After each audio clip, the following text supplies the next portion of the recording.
13장 21절, 출애굽기 13장 21절. 자, 우리 앞에 보시면서 같이 읽겠습니다. 시작. 여호와께서 그들 앞에서 가시며 낮에는 구름 기둥으로 그들의 길을 인도하시고 밤에는 불 기둥을 그들에게 비추사 낮이나 밤이나 진행하게 하시니. 출애굽기 13장 21절 말씀. 아멘. 감사합니다. 이제 하나님 말씀 함께 봅시다. 오늘 말씀은 출애굽기 13장 17절에서 22절까지 구약 성경 101쪽쯤에 있습니다. 우리 말씀을 찾아서 같이 한번 우리 한 절씩 교독을 합시다. 출애굽기 13장 17절에서 22절까지 말씀. 제가 가진 성경으로는 구약 성경 101쪽쯤에 있습니다. 자, 우리 말씀을 한 절씩 교독을 하겠습니다. 제가 먼저 17절을 읽습니다. 바로가 백성을 보낸 후에 블레셋 사람의 땅의 길은 가까울지라도 하나님이 그들의 길을 그 길로 인도하지 아니하셨으니 이는 하나님이 말씀하시기를 이 백성이 전쟁을 하게 되면 마음을 돌이켜 애굽으로 돌아갈까 하셨음이라. 그러므로 하나님이 홍해의 광야길로 돌려 백성을 인도하심에 이스라엘 자손이 애굽 땅에서 대열을 지어 나올 때에 모세가 요셉의 유고를 가졌으니 이는 요셉이 이스라엘 자손으로 단단히 맹세하게 하여 이르기를 하나님이 반드시 너희를 찾아오시리니 너희는 내 유고를 여기서 가지고 나가라 하였음이더라. 그들이 숫곳을 떠나서 광야 끝 에담에 장막을 치니 여호와께서 그들 앞에서 가시며 낮에는 구름 기둥으로 그들의 길을 인도하시고 밤에는 불 기둥을 그들에게 비추사 낮이나 밤이나 진행하게 하시니. 낮에는 구름 기둥 밤에는 불 기둥이 백성 앞에서 떠나지 아니하니라. 아멘. 우리 앞뒤 좌우에 계시는 분들과 이렇게 인사하고 말씀을 받겠습니다. 말씀에 은혜 받읍시다. 인사하겠습니다. 우리가 지난주에 이어서 제목이 이제 의미 시리즈, 시리즈가 될지 얼마나 갈지는 모르겠지만 지난 주간에는 우리가 출애굽기 12장 말씀에서 어떤 제목의 말씀을 배웠습니까? 열재앙과 유월절의 의미다, 이런 제목의 말씀을 나눴는데 한번 곱씹어보고 오늘 말씀을 보았으면 좋겠습니다. 지난 주간이나 이번 주간이나 말씀이 다 이어지거든요. 그래서 우리 열재앙이 먼저 우리가 의미하는 게 뭐라 그랬습니까? 열재앙은 이 세상과 역사의 주인이 하나님이시다. 그러면 저와 여러분도 하나님의 것이고 우리가 가지고 있는 모든 것도 하나님의 것이다, 이렇게 말할 수 있겠죠. 그리고 두 번째는 뭡니까? 하나님의 사랑과 구원을 보여주는 것이 바로 열재앙이다. 애굽 사람들, 불신자들은 다 심판합니다. 멸망시키는, 그 중에서도 하나님이 하나님의 사람들을 보호하시는 거예요. 그래서 하나님의 사랑과 구원을 나타내는 것이 바로 열재앙이다, 이렇게 나눴습니다. 자, 그러면 유월절은 어떻습니까? 유월절은 어떤 의미가 있는가? 한 세 가지로 정리해서 말씀드릴 수 있는데, 첫 번째는 뭡니까?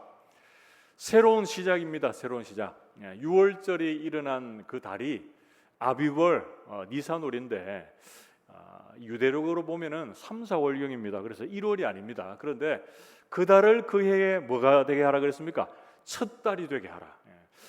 그러니까 여러분들이나 저나 매일매일 내 삶의 유월절이 이루어져야 돼요. 그건 무슨 의미입니까? 하나님이 나를 예수 그리스도의 보혈의 피로 나를 새롭게 하셨다, 나를 구원해 주셨다, 이렇게 이제 여러분들이 마음속에 늘 담으시고 매일매일 시작하는 거예요. 하루를 시작하는 거예요. 그래서 새로운 시작이 바로 유월절의 의미다. 그리고 두 번째는 뭡니까? 우리의 소유권이 완전히 주님께로 이전이 되었다라는 것을 의미하고 있고요. 그리고 예수 그리스도의 이 보혈의 피가 우리를 죄 용서와 구원의 자리로 이끌었듯이 그 어린 양의 피가 어떻게 했습니까? 어린 양의 피를 보고 죽음의 천사가 넘어가요. 그래서 그 집이 사는 겁니다. 그래서 넘어감의 은혜를 나타내는 것이 바로 유월절이다 그랬습니다. 자, 오늘 본문 말씀 제목이 있습니다. 자, 의미를 알아야 되는데 몇 가지의 의미를 또 알아야 됩니다. 뭘 알아야 될까요? 요셉의 유언이 어떤 의미가 있고 또 두 기둥이 어떤 의미가 있는가? 크게 이제 두 가지 주제입니다. 그래서 요셉의 유언은 우리가 좀 더 구체적으로 이제 들어가서 또 살펴볼 것이고, 두 기둥, 여기서 두 기둥은 뭡니까? 구름 기둥과 불 기둥이죠. 그래서 그 의미들을 한번 되짚어 보면서 말씀의 은혜를 나눠 봅시다. 여러분, 유월절 절기 이후에 유월절 마지막 밤부터 해서 일주일 동안 지키는 절기가 무교절입니다. 무교절. 무교절은 왜 무교절이냐? 누룩이 없는 빵을, 그 떡을 먹으면서 그 시간들을 보내는 겁니다. 그래서 그 무교절의 시간들을 보내면서 그들이 무엇을 생각합니까? 다 죽어나가는 그 시간 속에서도 나를 구원해 주신 그 하나님의 은혜에 감사하면서 이 무교절 절기를 지킵니다. 자, 그런데 그 절기를 지키면서 유월절 무교절이 이렇게 이어지는데 그 절기를 통해서 말씀하고자 하는 것이 무엇인가? 이스라엘 백성들의 구원이 오직 누구에 의해서 이루어진다고요? 하나님의 권능. 오늘 성경에 보면 읽지는 않았지만 여러분 출애굽기 13장 3절 말씀 한번 보세요. 거기 보면 이런 말씀이 있습니다. 모세가 백성에게 이르되 너희는 애굽 종되었던 집에서 나온 그날을 기념하여 유교보양을 먹지 말라. 여기서 유교보양은 뭡니까? 누룩이 들어간 빵이죠. 여호와께서 어떻게 인도했습니까? 그 손의 권능으로, 그 손의 권능으로 너희를 그곳에서 인도해 내셨다. 그 손의 권능이 중요합니다. 자, 9절 말씀 출애굽기 13장 9절에 보면 이것으로 내 손의 기호와 내 미간의 표를 삼고 여호와의 율법이 내 입에 있게 하라. 이는 여기 또 중요합니다. 여호와께서 강하신 손으로 너를 애굽에서 인도하여 내셨다. 앞에서는 뭐가 나왔습니까? 그 손의 권능으로. 지금 9절에서는 강하신 손으로.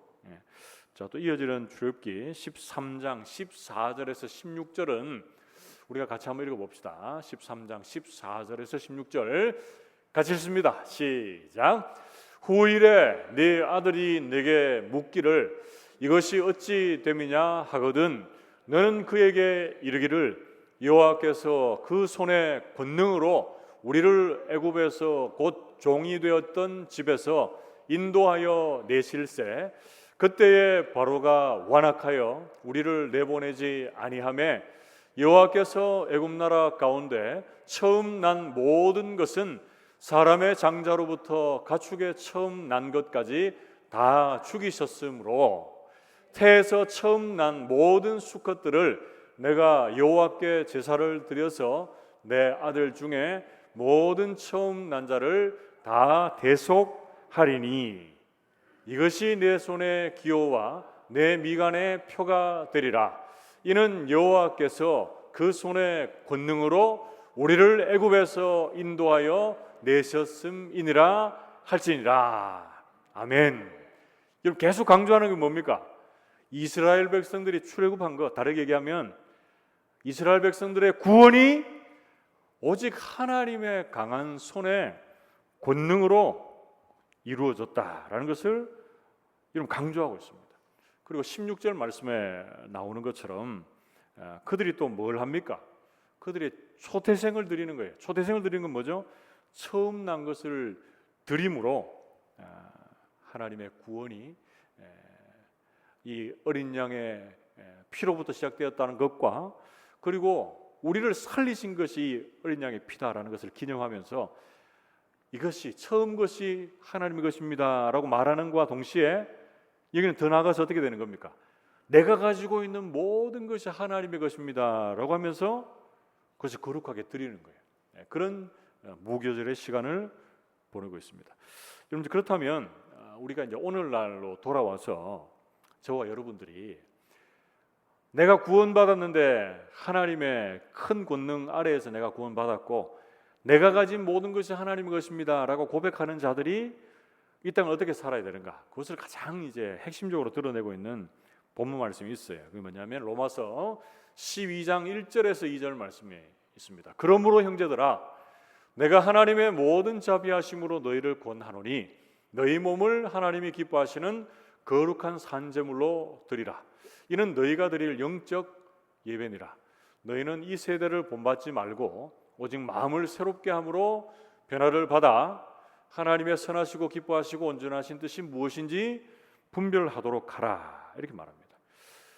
구약 시대에는 여러분 죄를 짓고 또 하나님 앞에 이렇게 다짐과 결단을 할 때 제사를 드렸습니다. 그런데 그 제사를 드릴 때의 제물은 다 어떻게 드리는 겁니까?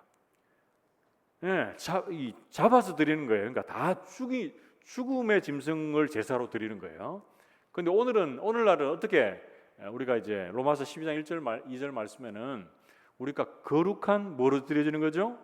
산 제물로 드려지는 거예요. 근데 여기서 사는 거는 내가 사는 게 아니고 뭐가 사는 겁니까? 그렇죠.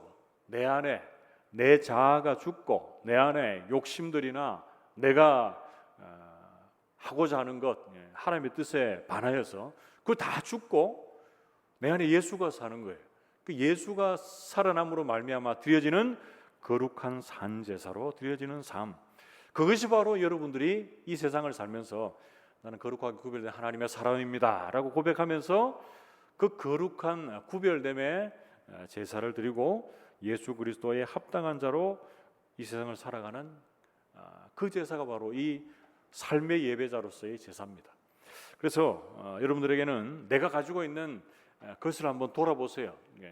지난 주간하고 좀 연결이 되겠지만 건강이 될 수도 있고 물질이 될 수도 있고 자녀가 될 수도 있고 시간이 될 수도 있고 하나님 주시는 은사가 될 수도 있습니다. 그런데 이 모든 것들이 다 누구 거라고요? 하나님이 우리에게 주신 거예요. 하나님의 것인데 그렇기 때문에 우리가 이 일부를 하나님께 드리는 것은 마땅하고 그 일부를 드리는 것은 이 모든 것이 하나님의 것입니다라는 것을 대표하는 그런 자세다라고 성경은 말씀해주고 있습니다. 그래서 우리 모든 성도들이 이 로마서 12장 1절 2절 말씀은 여러분 외우십시오. 외우면 좋아요. 그래서 우리가 날마다 마음을 새롭게 함으로 변화를 받아 하나님의 선하시고 기뻐하시고 온전하신 뜻이 무엇인지 분별해서 여러분들의 삶에 거룩한 산제물로 여러분들이 드려지는 삶의 예배자들이 다 되시기를 주님의 이름으로 축복합니다. 자, 이제 본격적으로 오늘 이제 본문 말씀의 주제로 들어가서 먼저 앞서 크게 첫 번째 주제 요셉의 유언의 의미를 먼저 한번 살펴봅시다. 근데 요셉의 유언을 했는데 어떤 유언을 했습니까? 자신이 죽으면서 너희들이 이 땅에서 나갈 때 뭘 하라 그럽니까? 자신의 유고를 메고 올라가라 그럽니다. 그래서 지금 요셉은 다 이제 미래를 바라보는 거죠. 거기에가 땅에 묻히지만 그것이 전부가 아니라는 것을 요셉은 지금 알고 있어요. 그래서 그 요셉의 유언의 의미를 하나하나 한번 짚어봅시다. 먼저 오늘 본문 출애굽기 13장 17절 말씀에 보면 바로가 백성을 보낸 후에 블레셋 사람의 땅의 길은 가까울지라도 하나님이 그들을 그 길로 인도하지 아니하셨으니 이는 하나님이 말씀하시기를 이 백성이 전쟁을 하게 되면 마음을 돌이켜 애굽으로 돌아갈까 하셨습니다. 이렇게 말합니다. 여러분 이게 무슨 말입니까? 이 지도를 보면 애굽 땅에서 가나안 땅으로 오는 가장 빠른 길이 있습니다. 블레셋 땅에 이제 해변길을 따라오면 가장 빠르거든요. 그런데 왜 그 길을 하나님이 그 길로 인도하지 않으셨는가? 오늘 본문 말씀에 나오면 뭐가 나옵니까? 거기 지나가면 블레셋과 전투를 하게 되니까 이스라엘 백성들이 다시 애굽으로 돌아갈 수 있다는 거죠. 하나님은 이 이스라엘 백성들을 너무너무 잘하는 거예요. 불평자라고 낙심자라고 뭐 조금 어려운 일 만나면 금세 돌아가 버려.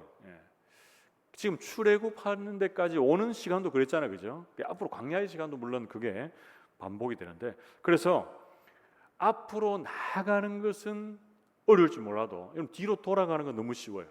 여러분들의 삶의 습관이나 어떤 목표들을 행할 때 막 앞으로 나아가는 거 있잖아요, 그죠? 목표를 이루기 위해서 가는 건 참 힘듭니다. 그런데 원래대로 돌아가는 건 너무 쉬워요, 너무 쉬워. 내가 잠을 좀 줄여가지고 뭔가를 막 해보려고 하다가 잠을 막 안 자는 건 어려운데 잠자는 거는 뭐 금방 눈만 감으면 잠이 오거든요. 예. 제가 자꾸 먹는 얘기에 죄송한데 다이어트도 똑같아요. 다이어트도 빼는 거는 참 어렵습니다. 그 먹는 거는 금방이거든요. 욕심대로 그냥 하면 막 그냥 몸이 불어나요. 참 희한하죠. 돌아가는 건 쉽습니다. 빼기는 어려운데 원래대로 돌아가는 건 쉬워요. 그래서 이스라엘 백성들도 이제 어려움 만나면 돌아갈까 싶어가지고 하나님께서 이제 돌아서 이제 광야길로 이제 안내를 하게 됩니다. 자, 그때 어떤 말씀이 나오는지 출애굽기 하기 전에 요셉 유고를 취하는 것의 그 의미를 첫 번째 어떤 의미가 있습니까? 찾아오시는 하나님에 대한 의미가 있습니다. 같이 한번 따라해 봅시다. 찾아오시는 하나님. 그렇죠. 이 찾아오시는 하나님이라는 단어가 어디 나오는가 봅시다. 출애굽기 13장 18절에서 19절 말씀해 보면 그러므로 하나님이 홍해의 광야길로 돌려 백성을 인도하심에 이스라엘 자손이 애굽 땅에서 대열을 지어 나올 때에 모세가 요셉의 유고를 가졌으니 이는 요셉이 이스라엘 자손으로 단단히 맹세하게 하여 이르기를 하나님이 반드시 너희를 여기 나옵니다. 찾아오시리니 너희는 내 유고를 여기서 가지고 나가라 하셨음이더라 이렇게 말합니다. 여기서 반드시 너희를 뭐라고 합니까? 찾아오신다. 이 찾아오시는 것이 원어로 하면 이제 파가드라고 하는 단어를 쓰는데 찾아오시는 하나님이십니다. 그래서 이 말씀은 요셉의 그 유언시에 나타나고 있는데 여러분 창세기 50장 24절에서 25절 한번 가봅시다. 거기 보면 또 요셉의 유언이 나오는데 요셉이 그의 형제들에게 이르되 나는 죽을 것이나 하나님이 당신들을 돌보시고 당신들을 이 땅에서 인도하여 내사 아브라함과 이삭과 야곱에게 맹세하신 땅에 이르게 하시리라 하고 25절은 같이 한번 읽어봅시다. 같이 읽습니다. 시작. 요셉이 또 이스라엘 자손에게 맹세시켜 이르기를 하나님이 반드시 당신들을 돌보시리니 당신들은 여기서 내 해골을 메고 올라가겠다 하라 하였더라. 아멘. 여러분 여기서는 찾아온다는 단어는 없지만 무슨 단어가 있습니까? 돌보신다는 단어가 있죠. 이게 똑같은 단어거든요. 그래서 찾아오신다는 것은 만나주신다, 방문하신다, 그리고 방문하셔서 만나주시고 돌봐주신다 이런 의미가 있습니다. 요셉의 그 삶을 여러분들 한번 쭉 돌아보세요. 지금 요셉은 이제 110세가 되어서 죽을 날이 임박해서 유언을 하지만 그 인생 우리가 죽을 때 되면 유언을 하지만 또 뭘 하게 되겠습니까? 지나온 시간들을 쭉 돌아보겠죠. 요셉의 대부분의 인생을 어디서 살았습니까? 애굽에서 지냈고 애굽에서 110세를 살았는데 10대 후반쯤에 이제 애굽의 종으로 팔렸죠. 그러다가 또 죄수로 감옥에 있었죠. 여러 어려움들이 많았지만 30세 때에 애굽의 총리 2인자로 이제 지내다가 이제 마지막을 맞게 되는데 그의 인생이 참 파란만장한 시간들을 보내고 이제 마지막 이 고백을 하게 되는데 여러분 이 시험이 언제쯤입니까? 그 창세기 50장 읽어보면 그 앞에 누가 죽죠? 야곱이 죽어요. 그의 아버지 야곱이 이제 애굽 땅으로 같이 와서 살다가 죽는데 야곱이 딱 죽으니까 이제 어떻게 됩니까? 형들이 걱정하거든요. 야 이제 우리 아버지 죽었으니까 요셉 우리한테 이제 어떤 해를 가하면 어떡하나 막 이렇게 걱정하고 있을 때에 요셉이 어떻게 얘기합니까? 당신들도 돌보고 당신의 자녀들까지 내가 기르겠다 이렇게 얘기하잖아요. 그래서 시간이 좀 지나서 이제 요셉이 죽음을 맞이할 때 하나님이 아브라함과 이삭과 야곱에게 맹세하신 그 땅에 당신들을 반드시 들어가게 하실 것이다. 그거는 뭘 의미합니까? 출애굽에서 약속의 땅 가나안으로 가게 하실 것이다 하는 확신의 고백입니다. 그러면서 그때 내 유고를 좀 메고 올라가라 이런 이제 유언을 하면서 거기서 그 형제들에게 반드시 그들에게 어떻게 합니까? 하나님이 찾아오실 것이다. 그러니까 너희 형제들을 만나 주실 것이고 그래서 찾아오신 그 하나님이 너희들을 돌봐주실 것이다 이렇게 말씀하는 거예요. 예. 여러분 우리 인생에도 이렇게 만나 주시는 하나님, 찾아오시는 하나님, 여러분들에게 경험하게 되기를 축복합니다.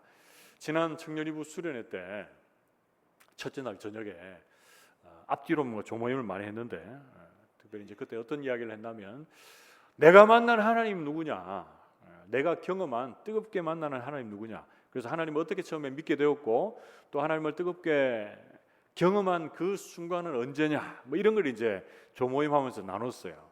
그 나누는 시간을 쭉 가졌는데 저는 뭐 여러분들에게 몇 번 말씀을 드렸는데 제가 거기 우리 청년이부 지체들 다 좀 잘 안다고 생각했는데 그런 부분들에는 잘 몰랐더라고요. 그래서 이제 그 짧은 시간이지만 한 한두 시간 정도 된 것 같은데 하나님 내가 어떻게 만났고 처음에 어떻게 신앙생활을 했고 그걸 이제 쭉 나누는데 참 유익한 시간이었던 것 같아요. 그래서 그 지체들의 고백 중에는 나를 채워주시는 하나님도 있었고 그리고 나와 우리의 가족들을 치료하시는 하나님도 있었고 그리고 나는 주님을 막 멀리 떠나서 있었는데 나를 오랜 시간 동안 기다려주시고 사랑해주시는 하나님도 있었고 그리고 여러 하나님에 대해서 함께 나누면서 은혜 충만한 시간을 가졌습니다.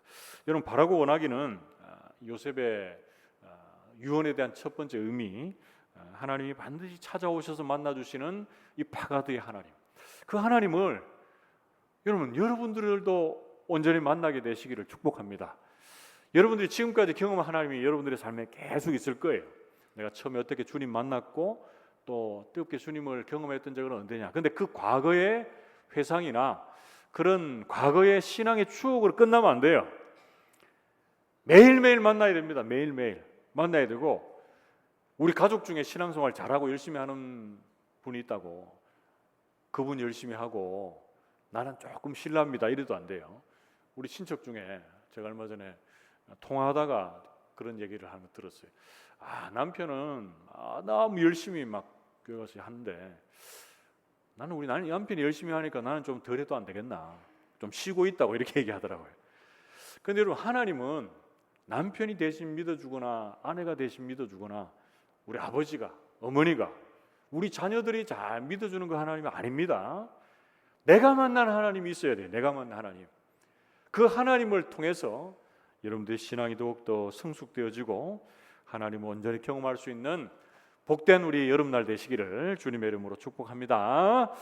또 두 번째로 요셉의 유언의 의미가 또 무엇입니까? 두 번째는 약속을 친히 이루시는 하나님이십니다. 자, 같이 한번 따라해 봅시다. 약속을 친히 이루시는 하나님. 그렇습니다. 그래서 창세기 50장 24절 말씀 보면 어떻게 했습니까? 너희들이 여기가 끝이 아니다. 아브라함과 이삭과 야곱에게 맹세하신 그 약속의 땅에 너희들이 어떻게 되겠다고요? 반드시 들어가게 하실 것이다 이렇게 말씀했거든요. 그래서 하나님은 약속하시면 우리의 때와는 좀 다를 수 있지만 하나님의 때에 하나님의 방법으로 그것을 반드시 이루시는 하나님이세요. 그래서 여호수아서 24장 32절 말씀에 보면 그것이 실제로 이루어지는 내용이 나옵니다. 또 이스라엘 자손이 애굽에서 가져온 요셉의 뼈를 세겜에 장사하였으니 이곳은 야곱이 백크시다를 주고 세겜의 아버지 하몰의 자손들에게서 산바치라. 그것이 요셉 자손의 기업이 되었더라 이렇게 말합니다.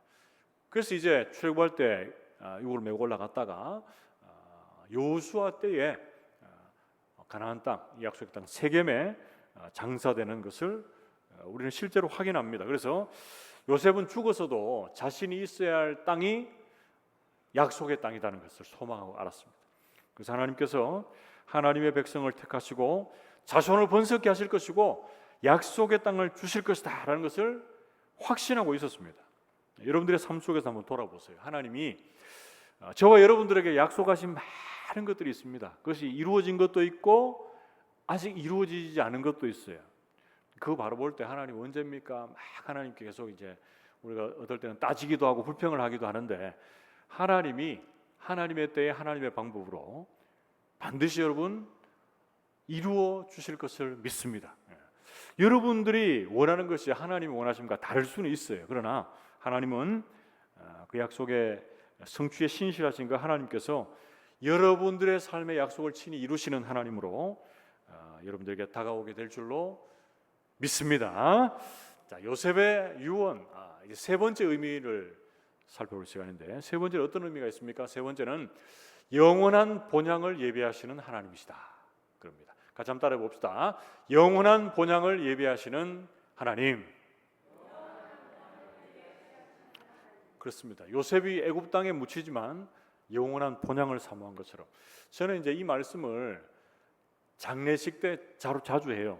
자주 하는데, 장례식에만 가서 들을 말씀이 아니고 이거는 오늘날 우리가 들을 말씀입니다. 우리가 이 땅에서 삶을 다 살고 이제 마지막을 여기서 마쳐요. 그리고 여기서 우리가 묻혀집니다.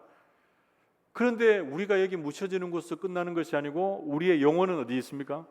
천국에 있고, 주님 다시 오시는 재림의 그날에 우리는 영육의 온전한 부활을 경험하게 된다는 거예요. 그래서 우리가 영원한 본향을 예비해 주시는 하나님 앞에서 우리가 가져야 될 것이 있습니다. 그것은 뭡니까? 천국의 소망, 하늘 소망이죠. 그리고 주님의 재림을 소망하는 마음을 가지게 됩니다. 히브리서 말씀에 11장 22절 말씀 보면, 믿음으로 요셉은 임종시에 이스라엘 자손들이 떠날 것을 말하고 또 자기 뼈를 위하여서 명했다 이렇게 말씀하죠. 근데 거기에 나오는 모든 믿음의 사람들이 사모한 것이 있습니다. 그것은 무엇이냐? 히브리서 11장 16절 말씀에 보면, 그들은 이제는 더 나은 본향을 사모하니 곧 하늘에 있는 것이라. 이러므로 하나님이 그들의 하나님이라 일컬음 받으심을 부끄러워하지 아니하시고 그들을 위하여 한 성을 예비하셨느니라. 이렇게 말씀하고 있습니다. 더 나은 본향이 어디입니까? 천국이거든, 천국. 우리가 본향을 사모하죠. 이제 좀 한 달 이후가 되겠죠. 있으면 이제 또 추석 연휴도 시작이 되는데, 막 서울에 있는 분들은 하루 종일 걸려도 고향 가는 게 좋아요. 미리 막 기차표나 또 이렇게 여러 표들을 예매하고 하고, 아니면 자가로 운전하고 가더라도 시간이 많이 걸리는데 본향을 사모하는 마음이 있으니까 다 참고 가잖아요. 여러분, 이 땅 살면서 여러분 아직까지 하나님이 불러가시지 않았으니까 이 땅에서의 삶을 살잖아요. 근데 이 땅에서 살 때 영원한 본향을 사모하며 살아갈 뿐 아니라 뭐가 필요하냐? 여러분들의 이 땅을 사는 그 순간들이 뭐가 돼야 됩니까? 그 천국을 사모하는 그런 하루하루가 되어야 된다는 거예요. 그러면 여러분들의 삶에 뭐가 이루어져야 됩니까? 천국이 이루어져야 돼요. 천국이. 여러분 지금 죽으란 말이 아니고 여러분들의 삶에 천국은 뭡니까? 하나님의 다스리심이 임해서 여러분들이 있는 그곳이 다 천국이 되었으면 좋겠습니다. 심령이 가난한 자는 복이 있나니 천국이 그들의 것입니다. 그랬거든요. 내가 하나님 한 분만을 갈망하고 내가 하나님의 다스리심 아래 머무는 그 자리가 바로 천국입니다. 우리 모든 성도들이 이 땅을 사는 순간마다 영혼을 사모하는, 그 영원한 본향을 사모하는 간을 소망으로, 그리고 주님의 재림을 소망하는 그 마음으로 날마다 여러분들 하나님의 다스리심 아래에 머물게 되는 우리 모든 성도들이 되시기를 주님의 이름으로 축복합니다. 자, 이제 큰 대지 하나 마쳤고, 이제 두 번째 크게 두 기둥의 의미는 뭡니까? 구름 기둥과 불 기둥이 의미하는 것이 무엇인가? 한번 살펴봅시다. 출애굽기 13장 2절 말씀 보면, 그들이 숫곳을 떠나서 광야 끝 에담의 장막을 쳤다 이런 말씀이 있어요. 13장 20절 말씀 한번 띄워줘 보시면, 자 여기 보면 10절이 아니고 20절인데 여러분 한번 본문 한번 보시면 좋겠습니다. 자, 이전에 출애굽기 12장 37절 말씀 보면 출애굽의 그 본격적인 여정을 시작할 때 이스라엘 백성들이 람셋을 떠나 숫곳에 이르렀다 이렇게 말하고 있어요. 그런데 이제 람셋을 떠났고 숫곳에 이르렀고 숫곳을 떠나 이제 에담의 장막을 쳤다. 지금 이스라엘 백성들이 출애굽하는 여정들을 쭉 보면 이 뭐의 예고편인 것 같습니까? 이스라엘 백성들의 광야 생활의 예고편입니다. 그 땅이 영원한 정착지가 아니죠. 뭘 해야 됩니까? 떠나야 돼요. 떠나야 돼. 떠나서 진을 치고, 진을 친 그곳이 또 끝이 아니고 떠나서 진치고 떠나서 진치고 계속적인 이 유랑 생활을 하게 됩니다. 그러면서 원하는 게 뭡니까? 그러면서 깨닫게 되는 게 뭡니까? 이 땅이 우리의 영원한 보장이 아니다. 이 앞의 내용과 연결할 수 있겠죠. 그래서 뭐가 필요한 겁니까? 참된 자유와 해방을 누리기 위해서는 떠나야 됩니다. 떠나야 돼요. 지난 금요일이 8월 15일 80주년 광복절이었는데 참된 자유와 해방을 우리나라에 주셨는데 그러기 위해서는 뭐 해야 됩니까? 거기에서 어찌 보면 안주하는 그 삶에서 떠나야 돼요. 떠나야 돼. 떠나야 뭐가 일어난다니까요. 떠나야지. 그래서 여러분들의 삶에도 떠나야 될 곳이 어디에 있는가? 참된 하나님께 주시는 그 참된 자유와 해방을 위해서 떠나야 되는 그 자리가 어디인지를 한번 생각해 보시면 좋겠습니다. 자, 이제 본격적으로 말씀을 들어가서 출애굽기 13장 21절 22절 말씀을 보면 우리 한번 같이 읽어봅시다. 출애굽기 13장 21절 22절 같이 읽습니다. 시작. 여호와께서 그들 앞에서 가시며 낮에는 구름 기둥으로 그들의 길을 인도하시고 밤에는 불 기둥을 그들에게 비추사 낮이나 밤이나 진행하게 하시니 낮에는 구름 기둥 밤에는 불 기둥이 백성 앞에서 떠나지 아니하니라. 아멘. 여러분 구름 기둥 불 기둥 너무 잘 하시는데 이게 의미하는 게 무엇이냐?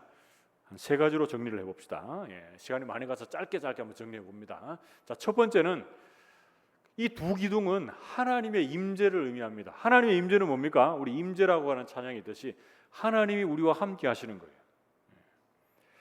구름 기둥과 불 기둥은 이스라엘 백성들의 그 광야의 여정 속에서 그들과 함께 하시는 그 하나님을 나타내고 있습니다. 제사하며 그 제사를 통해서 힘을 얻고 그 광야길을 헤쳐나가고 있는 그 중심에 구름 기둥과 불 기둥이 있습니다. 출애굽기 14장 19절 20절에 보면 이스라엘 백성들이 이제 홍해 앞에서 홍해가 갈라지기 그 전에 지금 상태를 우리에게 소개해주고 있습니다. 이스라엘 진앞에 가던 하나님의 사자가 그들의 뒤로 옮겨가매 구름 기둥도 앞에서 그 뒤로 옮겨 애굽 진과 이스라엘 진 사이에 이르렀으니 저쪽에는 구름과 흑암이 있고 이쪽에는 밤이 밝음으로 밤새도록 저쪽이 이쪽에 가까이 못하였더라. 이렇게 말하고 있습니다. 홍해 앞에서 여호와의 사자가 진 앞에 있다가 진 뒤로 가니까 구름 기둥과 불 기둥이 어떻게 되고요? 뒤로 가대. 그러니까 함께 따라서 이동하는 거예요. 그러니까 하나님의 임재를 이 구름 기둥과 불 기둥이 친히 표현해주고 있는 것입니다. 그래서 사랑하는 성도 여러분, 이 두 기둥이 의미하는 첫 번째 의미는 하나님의 임재입니다. 임재. 하나님은 언제까지 우리와 함께 하겠다고 말씀하고 있습니까? 마태복음 28장에 보면 세상 끝날까지 함께 하시겠다. 그리고 함께 하시고 있다고 하는 그 증거를 뭘로 나타내시는 거예요? 성령 하나님이 우리 안에 내주에 계심으로 그 하나님의 임재를 누리고 경험하게 하시는 거예요. 우리가 오늘도 아침에 눈을 떠서 여러분들이 교회를 향해서 나왔고 또 이제 예배가 다 마쳐지면 집으로 향합니다. 그리고 이제 삶의 현장에서 또 한 주간 열심히 살겠죠. 그리고 때 또 맞추어서 언제가 된지 다 다르시겠지만 교회로 옵니다. 여러분들의 자녀도 마찬가지고 여러분들의 가족들이 다 그래요. 근데 그 시간 속에서 하나님이 우리와 함께 하셔서 우리와 동행하신다는 것을 우리가 모른다면 이거 하루하루 어떻게 살겠습니까? 불신자들은 그런 생각 없으니까 살지 몰라도 우리는 그 하나님 우리와 함께 하지 않는다고 하면 날마다 눈물과 한숨과 불안과 걱정 안에 살아가게 될 줄은 몰라요. 그러나 하나님이 세상 끝날까지 우리와 함께 하신다는 그 믿음의 확신이 있기 때문에 눈을 떠도 감사, 집을 나서도 감사, 교회 와서도 감사, 교회에서 다시금 집으로 직장과 그리고 삶의 현장으로 떠나가도 감사하는 거예요. 그 자리에 하나님이 임재해 계시기에 감사합니다. 어제도 함께 하셨고 오늘 지금 이 시간에도 함께 하시고 내일도 우리와 함께 하실 그 주님이 계시기에 그 임재가 우리의 삶에 누려지기에 우리 모든 성도들이 감사하며 날마다 그 하나님의 임재를 충만하게 누리게 되는 그런 삶을 살아가게 될 줄 믿습니다. 그리고 두 번째, 두 기둥, 이 구름 기둥과 불 기둥이 의미하는 게 뭡니까? 두 번째 의미는 하나님의 인도하심입니다. 하나님의 인도하심. 같이 한번 따라해 봅시다. 하나님의 인도. 네, 그렇습니다. 하나님의 인도라고 하면 우리 출애굽기 13장 21절 22절 말씀 쭉 읽어보면 구름 기둥과 불 기둥이 그들을 인도하는데 어떻게 인도합니까? 앞서서 인도해요. 여러분 예를 들어서 한번 보면 어떤 사람이 인도자가 있는데 인도자가 앞에 있는 경우가 많습니까? 뒤에 있는 경우가 많습니까? 앞에 있는 경우가 많아요. 그 인도자는 이제 여러 명이 있으면 맨 앞에도 있고 맨 뒤에도 있어요. 그런데 인도자는 앞에 있습니다. 왜 그렇습니까? 앞에 있어야 길을 헤쳐나가고 길을 안내할 수 있거든요. 근데 구름 기둥과 불 기둥은 항상 먼저 앞서서 갑니다. 앞서서 가서 낮에는 햇빛이 막 땡볕이 있으니까 그 볕을 가려주고 밤에는 추우니까 불 기둥이 이제 이스라엘 백성들을 이제 그 추위에서 보호해 주시는 거예요. 그래서 앞서가시는 하나님, 그들을 인도하시는 하나님이 바로 이 구름 기둥과 불 기둥의 의미입니다. 오늘날로 하자면 여러분 이 구름 기둥과 불 기둥의 역할을 하고 있는 게 있어요. 우리의 삶에 뭡니까? 그렇죠, 말씀입니다. 김영원 원사님 잘 아시네. 말씀이 우리를 그렇게 인도해 가는 거예요. 우리가 인내송 할 때 주님 말씀하시면 나아가고 멈춰서라 하면 멈춰서는 거예요. 하나님이 우리를 부르시는데 여러분 지난 칼빈의 5대 교리도 하고 종교개혁의 5대 강령 이런 신조도 하고 했는데 제가 그때 그런 말씀을 드렸어요. 하나님께서 우리를 부르시는 게 있는데 그 부르시는 게 뭡니까? 칼빈의 5대 교리 하면서 전무제, 불성 뭐 이런 거 했죠. 불가항력적인 은혜에 대해서 나누는 본 적 있죠. 다시 한번 저를 한번 따라해 보세요. 불가항력적인 은혜. 하나님 우리를 구원의 백성으로 하나님의 백성으로 부르실 때는 우리가 거부할 수 없어요. 그런데 그 소명 이외에 또 하나님 우리를 부르실 때가 있다는 거예요. 사명으로 부르시고 말씀으로 부르시고. 그런데 그때는 우리가 거부하는 자들이 많다는 거예요. 하나님 나는 안 갈랍니다. 하나님 나는 안 할랍니다. 이렇게 한다니까요. 근데 여러분들 또 저에게 바라고 원하기는 하나님이 우리에게 말씀하시고 우리를 부르실 때 우리 어떻게 해야 됩니까? 그 말씀의 인도하심을 따라가야 돼요. 따라가야 돼요. 하나님의 그 인도하심을 받는 것이 살 길입니다. 시편 119편 105절 말씀에 보면 주의 말씀은 내 발의 등이요 내 길의 빛이다 그랬습니다. 말씀이 우리를 인도하는데 멀리 인도 안 합니다. 내 발의 등이고 내 길의 빛입니다. 이건 제가 이 말씀을 할 때 자주 나눴는데 밤길을 가다 보면 여러분 차 운전하다가 보면은 이 라이터라 그럽니까? 이 불만큼 요긴한 게 없어요. 여러분 초보 때 제가 그런 건 아니고 제 아내가 밤에 가는데 잘 안 보이더래요.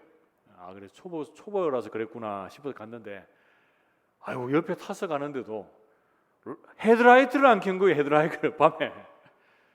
그러니까 뭐 간판에 네온에 의지하고 가로등에 의지해서 가는 거예요. 그리고 잘못 가다 죽습니다. 이 불이 참 중요합니다. 근데 그 불은 시골길 가다 보면 어디만 비춥니까? 그 앞에만 비춰, 앞에만. 이게 정석입니다. 정석. 그런데 이 불이 저 전방까지 비추는 거 그거 뭐라 그럽니까? 서치라이트죠. 그걸로 비춰보면 뭐 해야 됩니까? 운전 잘하고 좋을 것 같죠? 그래 가다 보면은 이 반대편 오는 차들이 불편해요. 그리고 헤드라이트 켜고 가다 보면은 또 운전하는 사람도 막 너무 잘 보이니까 이렇게 가다가 또 막 실수할 수도 있고. 그러니까 멀리 보이는 거는 그래 좋은 게 아니에요. 그때 인도함 받는 게 제일 좋다는 거예요. 그래서 여러분들이 그 말씀의 인도하심을 그때 받을 수 있기를 축복합니다. 말씀을 한번 읽고 받아 놓고 나서 내가 10년 후에 하나님이 이렇게 만들어 주실 것이다 이렇게 약속해 하고 놓고 10년 동안 교회도 안 나오고 막 그 말씀 붙잡고 푹 심어야 됩니까? 그거 안 되죠. 그때 인도함 받는 게 제일 중요합니다. 그래서 구름 기둥과 불 기둥 오늘날 말씀인데 그게 하나님의 인도하심입니다. 그리고 마지막 세 번째, 이제 마지막입니다. 빨리 안 끝난다고 막 휴대폰 울리는 거 아니죠? 네, 세 번째는 뭡니까? 구름 기둥, 불 기둥이 의미하는 것은 하나님의 보호입니다. 보호. 같이 한번 따라해 봅시다. 하나님의 보호. 그렇죠. 하나님의 보호하심을 경험하게 됩니다. 낮에는 뜨거운 태양으로부터 보호하고 밤에는 추위로부터 보호합니다. 구름 기둥과 불 기둥 이렇게 보호하는 거예요. 그래서 시편 105편 39절 말씀에 보면 이런 시편의 고백이 나옵니다. 여호와께서 낮에는 구름을 펴사 덮개를 삼으시고 밤에는 불로 밝히셨다 이렇게 말하죠. 그래서 이거는 여러분 뭘 의미합니까? 낮에는 너무 더우니까 하나님이 구름 기둥으로 뭘 했다는 거예요? 덮개가 되셨다는 거예요. 우리가 더우면은 그 어떤 뭐 그늘을 주는 곳으로 들어가잖아요. 그거 똑같아요. 구름 기둥에 덮개가 되대. 밤에는 추위로부터 보호해 주셨을 뿐 아니라 또 뭘 했다고 우리가 시편 105편 39절을 보면 알 수 있습니까? 불로 밝혀 주시는 거예요. 잘 안 보이니까 밝혀 주시는 거예요. 추위로부터 보호해 주시기도 하고. 그래서 이 구름 기둥과 불 기둥은 하나님의 보호하심을 의미해 주고 있습니다. 사랑하는 성도 여러분, 우리는 오늘 본 말씀에서 요셉의 유언의 세 가지 의미와 구름 기둥, 불 기둥 이 두 기둥의 세 가지 의미를 살펴보았습니다. 한번 정리를 하고 마무리하겠는데 한번 띄워주시면 좋겠는데요. 자, 요셉의 유언의 의미는 뭡니까? 찾아오시는 하나님, 만나주시고 돌보시는 하나님에 대해서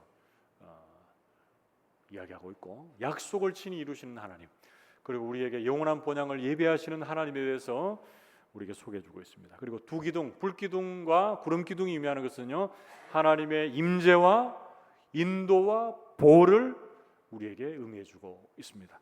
우리 모든 성도들이 이 두 가지의 의미를 마음속에 잘 담고 이 여름날 이제 얼마 남지 않은 더위입니다. 이때에 여러분 말씀을 통해서 찾아오시는 하나님을 만날 수 있기를 축복합니다. 그리고 이 땅이 여러분들이 있어야 될 영원한 본향이 아님을 알아 약속을 친히 이루시는 그 하나님 앞에서 말씀으로 하나님의 임재와 인도와 그리고 보호하심을 받게 되는 우리 모든 성도들이 되시기를 주님의 이름으로 축복합니다. 함께 기도합시다. 하나님 아버지,